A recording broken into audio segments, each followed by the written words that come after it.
पूरा लोकल।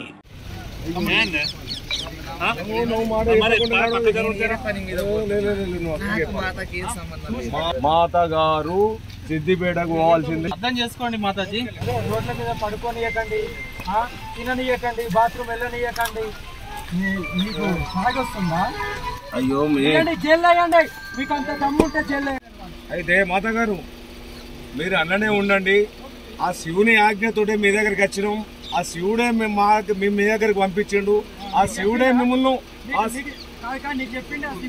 ఇప్పుడు శివయ్య ఇప్పుడు ఇక్కడ ఆపిందంటే శివయ్య చెప్పినట్టే కదా మేడం మాత గారు. రేవంత్ రెడ్డి శివయ్య రేవంత్ రెడ్డి కాదు, రేవంత్ రెడ్డి కాదు, రేవంత్ రెడ్డి కాదు.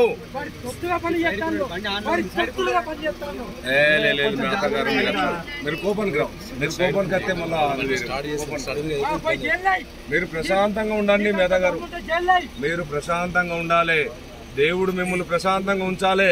శివుడు కూడా మంచి ప్రశాంతంగా ఉంచాలని మేము కోరుకుంటున్నాం. మా మాతా గారిని ప్రశాంతంగా ఉంచాలని కోరుకుంటున్నాం. మీరు బయట ప్రపంచాన్ని చూడొద్దు. మీరు ఖచ్చితంగా మీరు మాకు ఒక్కసారి సహకరించండి. ఇప్పుడు రంజాన్ నెలలు ఇవన్నీ ఉంటాయి, కొంచెం బాగా మేము ఈ ఒక్కసారి సహకరించండి. మీ ఎంబడుండి మీరు ఏదైతే అనుకున్నారో దాని ఎంబడుండి మేము మీ ఎంబడే ఉంటాము.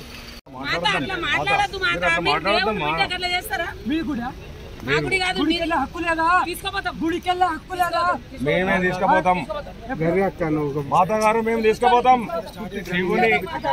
మాతా గారు తీసుకుపోతాం, మేము 100% తీసుకుపోతాం, 100% తీసుకుపోతాం. అర్థం మీరు మాతా గారు అట్లా చేయకండి. మీరు రాకండి, కిందికి రాకండి. అద్దు చెప్తే వినండి మాతా గారు.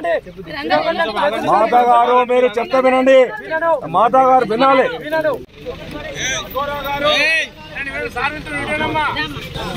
ఈ కార్ ని మీరు నాకు ఇస్తారు కదా, ఏడ గుద్దుతున్నా ఏ లోయలో గుద్దుతున్నా చూడండి, లైవ్ లో వస్తుంది.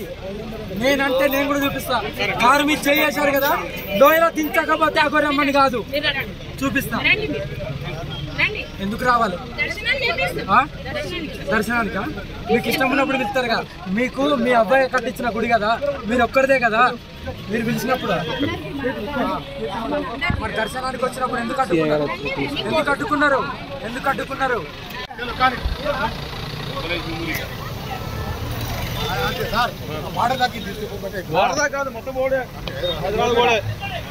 అన్న నమస్తే సార్. ఈ అగోరిని నిర్వహించే ప్రయత్నం